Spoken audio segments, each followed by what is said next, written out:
I'm JJ Perez from Inside Runner Sports. That is the Greg Luca with the San Antonio Express News. We are back as UTSA is in the midst of fall camp, Greg. It's called fall camp, but it's really summer. It's been blistering hot out there. Started in July. Yeah, to the end of July, July. dude.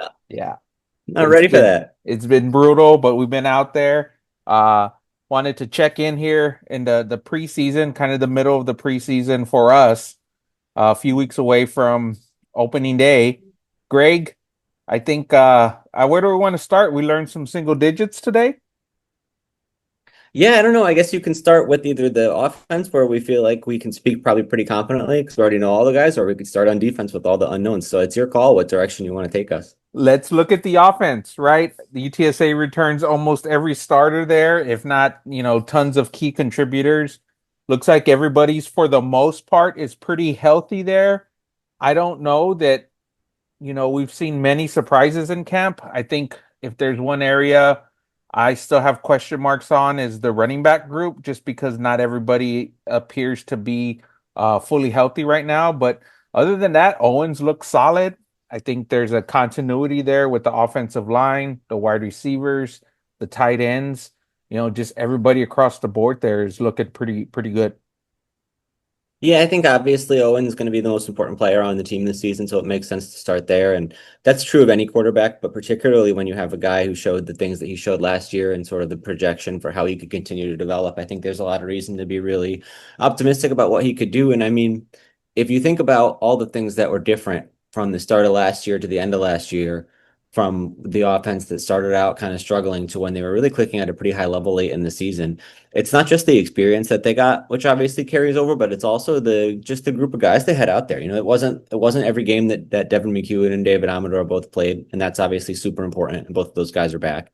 Willie McCoy wasn't always available, and he's back to provide kind of another deep threat. The offensive line has really come together. It seems like they have pretty solidified a first team. It seems like every time we see some of that stuff, it looks like the unit is pretty set of who it's going to be and that they aren't having to do a lot of figuring stuff out on the fly. And then the tight end room is so deep with Houston Thomas and Patrick Overmeyer and Dan Dishman. And, you mentioned running back. I mean, they have enough guys there that even if some of them are banged up, there's just going to be plenty of options that they can turn to. And it seems like they're being a little bit more cautious with a lot of that stuff this preseason too, where maybe guys that we would have seen out there doing drills in the past are being held out this year to make sure they're up at 100% when the season comes. So, yeah, I mean, across the board, I don't think there's any kind of red flags or areas to be worried about. That unit should be able to produce at a really high level right out of the gate.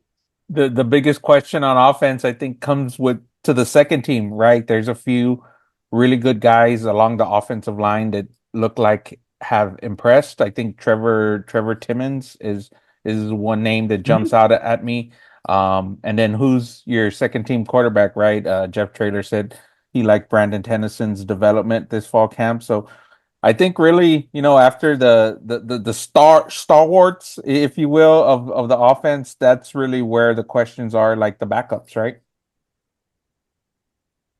Yeah, I think if you have to be looking at your backup quarterback, the season's probably in a little bit of trouble anyway, just because of how much they're going to rely on Owen. So, it's a good question to ask, and it does seem like it's been Brandon Tennyson and continues to be Brandon Tennyson. But if UTSA is going to have the season that they want to have, they better hope they don't have to find out. And I think at the offensive line, it's interesting because there's a lot of guys. I mean, in some senses, they return more than five starters Yeah. because Ben Rios played a pretty good amount at guard last season, and it's either going to be him or Luke Lopez at center.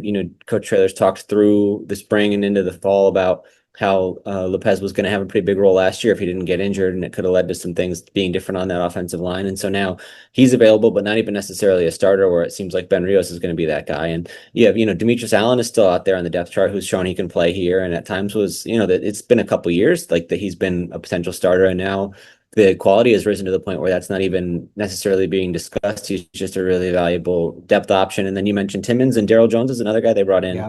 to provide some depth there. So we've seen in the past where I think more than a lot of other teams, they actually rotate some linemen during the game, where typically like the old school mantra, cliche or whatever is that you just want to have your solid five that's out there all the time. But they've shown that they're willing to rotate guys, and they might have some guys this year who are worthy of those spots. And then Jonah Miller's interesting too. I mean, he came in with a kind of an athletic pedigree and hasn't always been able to show what he can do from a health and fitness perspective. But that has some potential to certainly get in the mix there too. So that's like five guys basically that you could put out there as a second unit almost that you might be pretty confident in. And I'm Yeah, sure I'm missing some too. yeah, Timmons and Jones are the ones I'd keep an eye out there. I think they're going to be hard to keep off the field, so we'll see how that goes. No, no, let's jump to the defense real quick because you talk about the offense having more than 11 returning starters, while the defense has, a factual zero Yeah, of right. starters. So although Pee Wee did play a few, Jermaine J. Lou played, significant snaps, but I guess for us seeing the starting unit, it's a bunch of new guys, but there are quite a few guys on this defense that have logged some snaps or on special teams. Where I guess let's start at the positive. It looks like the defensive line and the interior linebacker group may be, oh gosh, I hate to like be dramatic about it, but almost as deep as we've ever seen those two groups, right? Yeah, I think a lot of the guys on the defensive line still have to sort of prove themselves because we haven't seen it here. Whereas in previous seasons, we were pretty confident in what we'd get because when you run three deep year after year, the guys who are the twos become the ones, and sometimes the guy like a Brandon Brown who's a one just stays a one the whole time. Like there's certain guys that you sort of knew exactly what you were getting, and this year I think there's maybe some guys who have to prove that they can step up into a larger workload and maintain the level of productivity and efficiency that we've seen. But I think you can feel really confident about John Jones, who I believe was he one of the single digit guys today? I believe he was, and then has obviously no, I got that wrong. He's not one of the single digit guys. Ty Leonard's a single digit guy Right. in that group Yeah.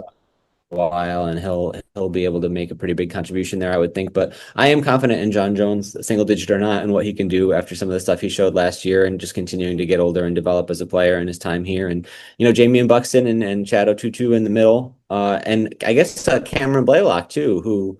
Like you see him and immediately he makes an impression just from his size and physicality. And so I think like against the run, they're going to be pretty solid. But to me, the name that's going to make or break how elite this unit is Johnny Bowens, who Right. I think from a talent perspective, we fully know that there's a lot there to potentially capitalize on, but we just haven't seen him do it here yet. So it's just going to be a matter of we might get out there game one against Texas A&M and we'll make a couple plays and be like, oh, this could be a big season, or he might not start. Like it's just hard to say for sure because a lot of times, especially early in the year, they lean on the guys who have been in the system longer. So I think that that's one to really keep an eye on, and that'll sort of tell you what level this group's going to be at. But I should also mention Kyan Roberts Day from Yeah. Baylor, right? The Spicy. so he's yeah, he's made some waves too, and I think is a guy that could be. So I mean, right there, that's like 7 or 8 names already, and so Right. we're talking about how every year this unit is three deep, and so even if all of those guys aren't like super elite, there's going to be at least 5 or 6 you would think that you can Yeah. count on.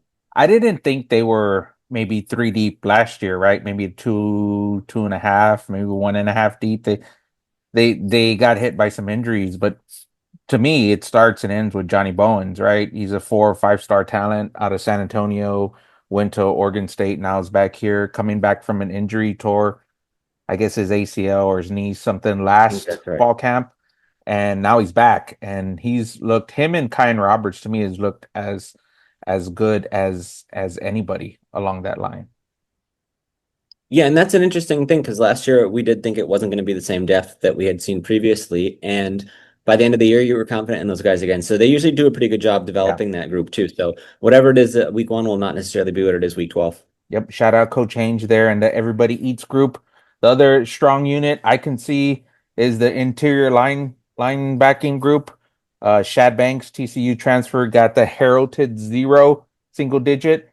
I think I'm a little surprised at that one, but not really because he's come in and made an immediate impact.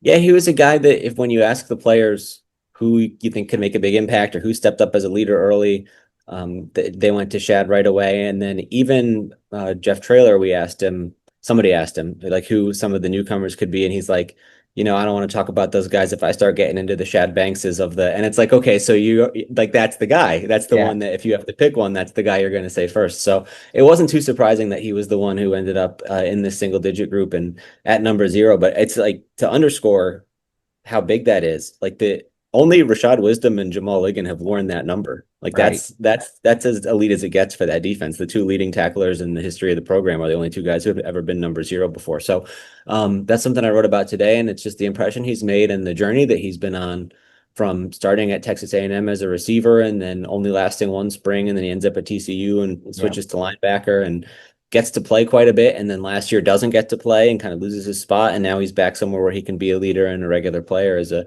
pretty interesting story. You don't see that exact path very often, if ever. So that's definitely one to keep an eye on. And then the other guy next to him, I think Kendrick Blackshire, who's a Yep. returner.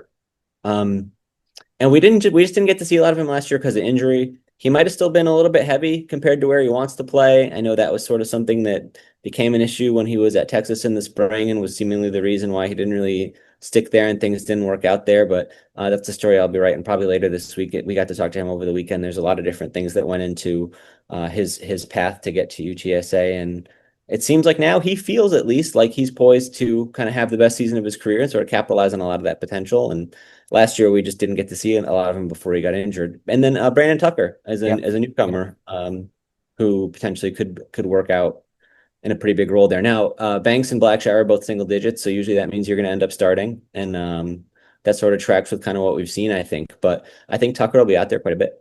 Yeah, I would not be surprised to see B Tuck out there as they call him, A&M Commerce I think so, transfer. yeah. Yeah, yeah, I yeah. guess it's East Texas A&M now. Is that right? Yeah, yeah, big necro guy or Yeah. whatever you call it nowadays. And yeah, well, super interested to see what Blackshire does. That was a neat conversation with him and his journey from Alabama to Texas to here. So that's on the YouTube page. You guys check that out. Greg, what do we make of the outside linebackers group? Not maybe as deep as the inside linebackers group, but some guys there. If you ask Coach Traylor, some depth there. Well, I think the pass rusher spot is the most important one, that will linebacker, because we've seen it go from Chuck Wiley to Trey Moore to Clarence Hicks to Jamory Robinson, maybe not in that order, but guys who have always been elite level production here and have sort of been in like the conference player of the year race the last 2 seasons, won it with Jamory and Trey. So that's sort of a spot where we've been talking about since the end of last year who's going to step up there. And we talked a lot at the bowl game when Vic Shaw started and in the spring about Vic Shaw as well. And now it seems like sort of Cam Cooper has sort of maybe taken over as the Yeah, leading candidate to be the starter there. Now it's not sort of all speculative at this point, but again, I still think the single digit jerseys tell you a lot. And he's a guy Cam we talked to at media day, and he seems pretty confident and like he had a lot of things working for him. And obviously for him to get that, I think he's number 4, says a lot yeah. about how they view him within the room. So, one of those guys or both will have to step up in a pretty big way for this defense to operate at the level that it wants to. I think too, we entered the season with all those guys, they weren't necessarily player of the year candidates, right? They kind of turned into that. So again, another shout out to the coaching and development there and see who steps up and earns that role. On the other side, I think there is some depth, right? At the other outside linebacker group. Yeah, I think Owen Pee is a guy who, he's the only single digit guy from last year who's also a single digit guy this year. And when it potentially could be the full-time starter, he's always been playing behind somebody. It was Danya Taylor last year. And so I think it might be sort of his time to step into that role. But there's other guys that I think we'll see a lot of that they seem to feel good about between Marcellus Wilkerson and Bryce Grays. So that's a position where it requires a lot of versatility to sort of make it work. You're going to play a lot in coverage and you're going to rush the passer some and you're going to do a lot of different things. But it seems like they have found enough guys. And then there's who's the young one that they like too? He hasn't been playing. I think he's been injured, but I'll try to pull it up while we're talking here. But they have more options there that they feel like they can look at when, and it seems like it's a pretty difficult position to fill. To Chris Bryson is who I'm thinking of. Yes, yeah. And it seems like it's a pretty difficult position to fill just with the amount of different things that are required to succeed there. So for them to have 4 guys that they feel like could be pretty big contributors is relevant. Yep. And Coach Traylor made a point of that, saying he kind of wishes he had 4 guys at every position, right? So I guess for me, we'll lump these two together. The defensive backfield, the safeties seem solid. To me, the biggest question is what are the Roadrunners going to do at corner, right? Because they have been as Coach Traylor said, hit by the injury bug there. Just not a lot of bodies in rotation. They actually went out and got a JUCO transfer last week who got here on Thursday and is barely getting into the mix there. So, what do we make of the defensive backfield? More questions than answers, or at least at the corner position, right?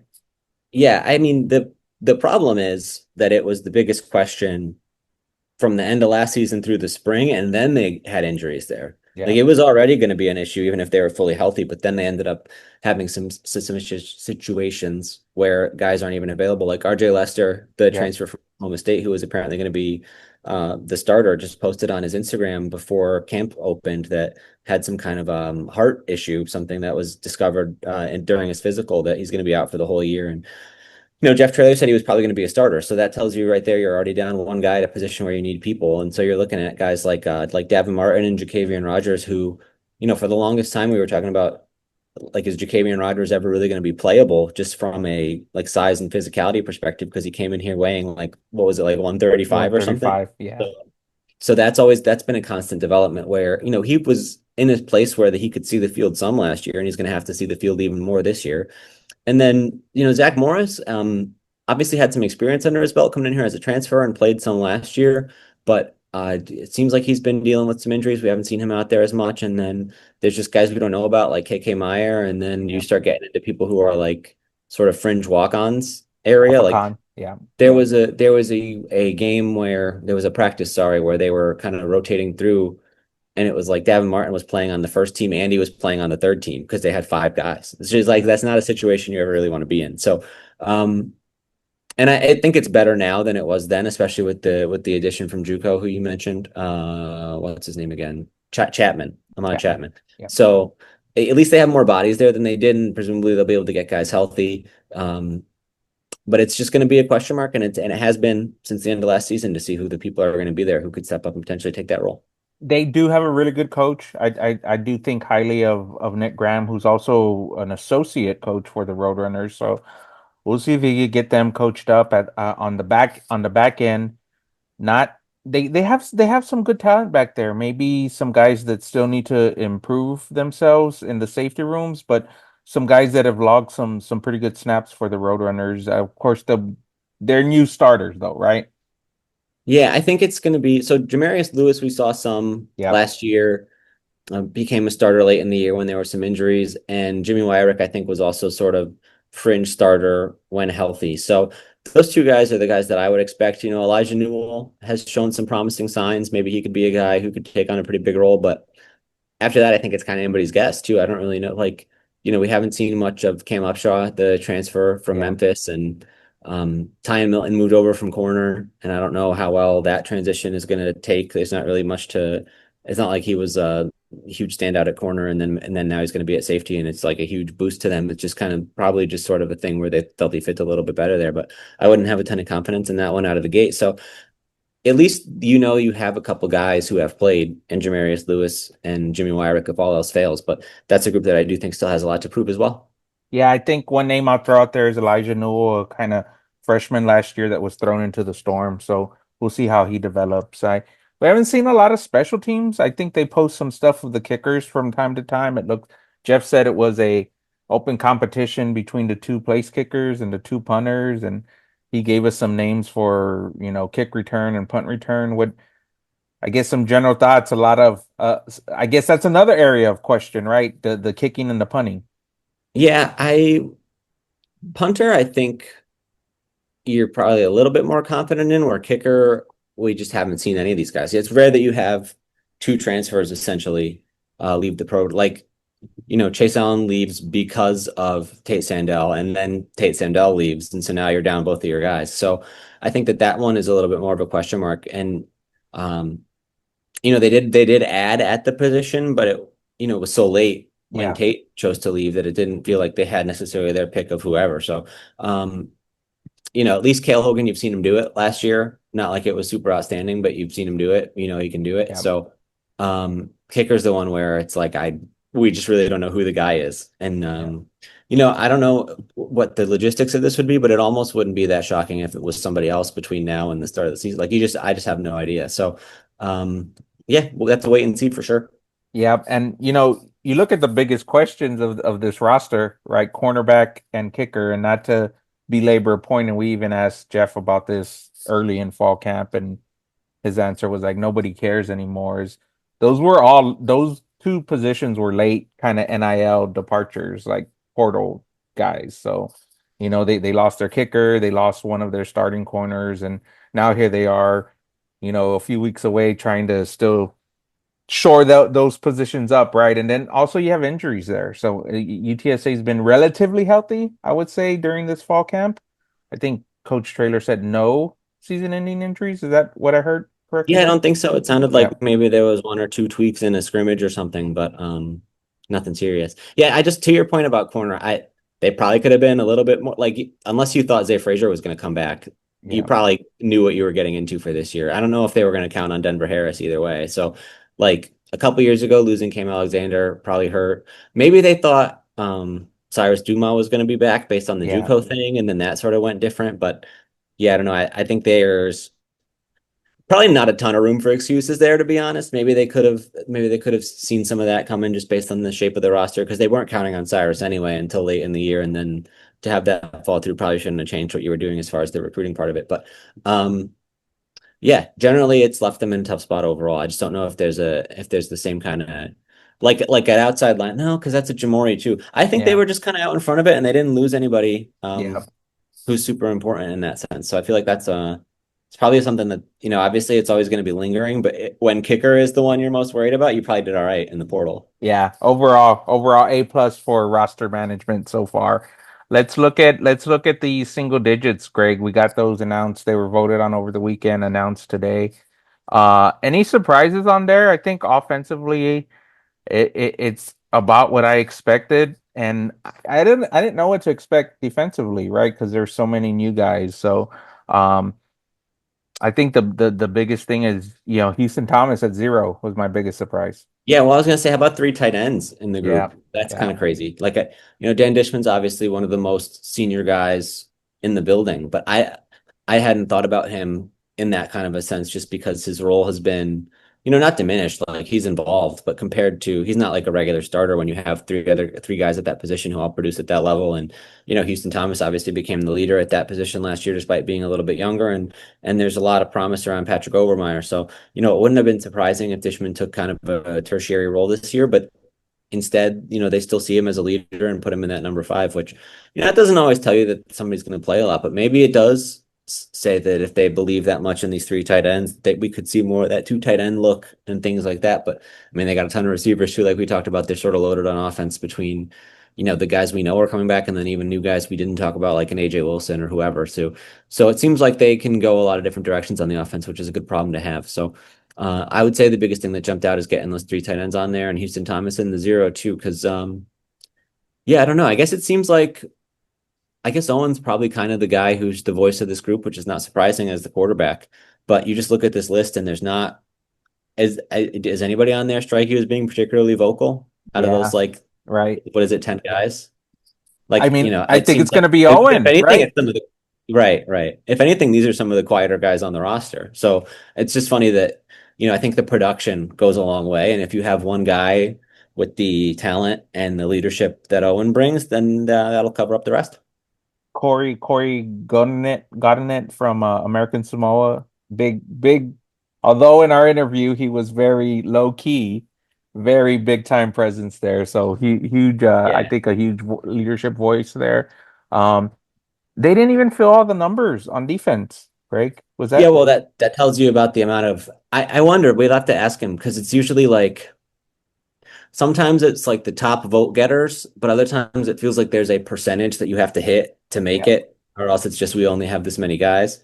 Or I actually think he said most recently he'll just look at it and say, okay, if there's in this case like seven guys who are 80% or better, and then there's nobody else higher than 60, then that's where we'll cut it off. Like I think he just Yeah. finds whatever number makes sense to cut it off and does it there. So, but yeah, that is kind of a light group, and I guess it just speaks to how many people in that unit are unproven and still have a lot to show. So, even a guy like Davin Martin, who, seems like we've penciled him in as a starter at cornerback, um, doesn't really have the resume of a guy who would typically be voted for this kind of thing.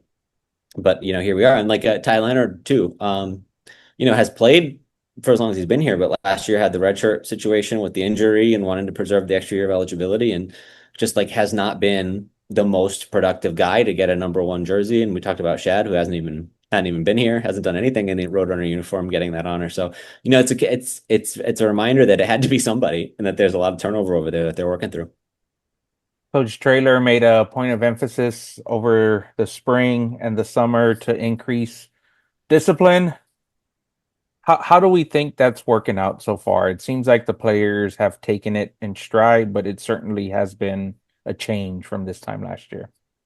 Yeah, they're saying all the right stuff about it. I think it makes sense that they would see the need to do that between the penalties and maybe some of the mental mistakes that we saw in games and things that kind of looked like undisciplined football that now they want to shore that up. And so to at least be talking about it and saying you're doing something about it is a good start.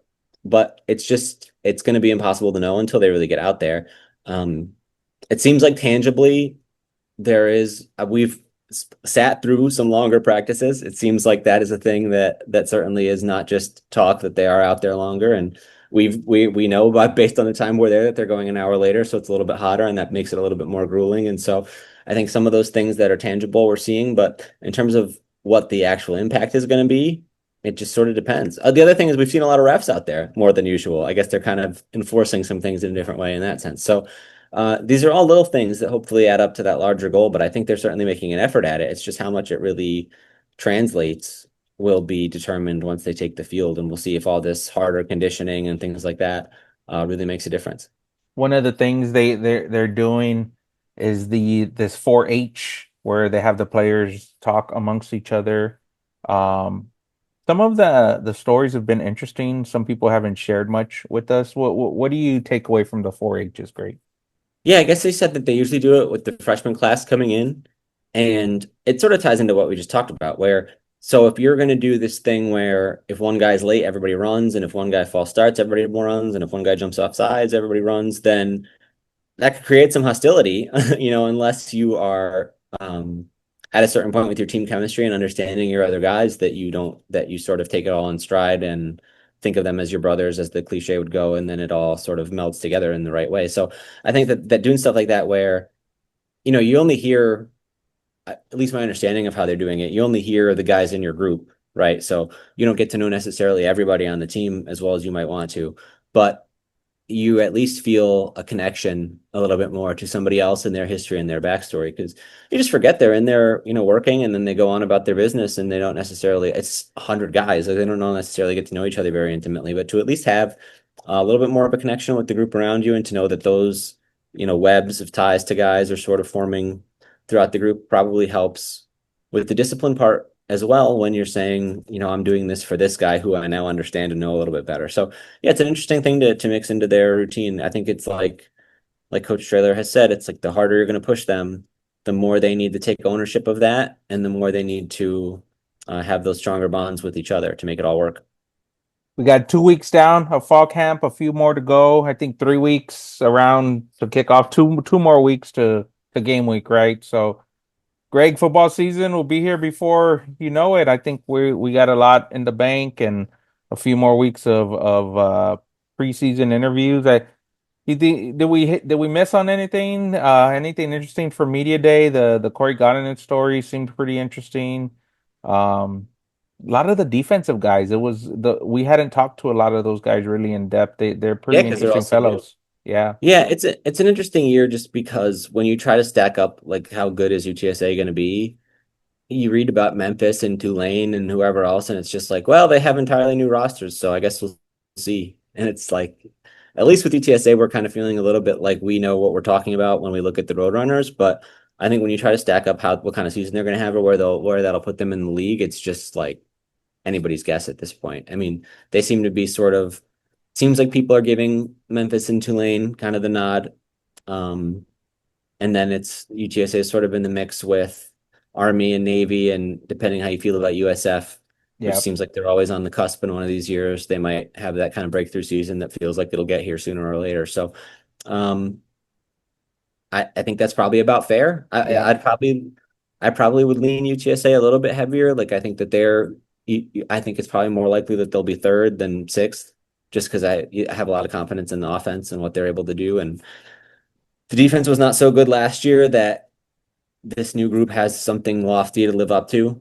Not I don't mean any disrespect or whatever, but it's just like the offense started to carry the team late in the season, and so if that just continues, it'll be fine. And then if this defense actually turns out to be at a high level with all the new guys, that's almost just a bonus, the way Yep. I'm looking at it. So I think that I think they should be in line for a pretty good year, would be my guess. Yep, I agree with both of that, but we will save predictions for a little bit closer to the season, maybe. Okay, good. I'm Yeah, glad I didn't give you a number then. yeah, we'll be thinking of a number between now and maybe 2 or 3 weeks from now, and I guess we'll be back then. For now, I think that'll wrap it up. Greg Luca, San Antonio Express News. Check out expressnews.net. There is a pretty good promotion to join your website to read all your stuff. JJ Perez, Inside Runner Sports, also running a promotion so you can read all of my stuff. So appreciate you guys watching, and we'll see you out at UTSA.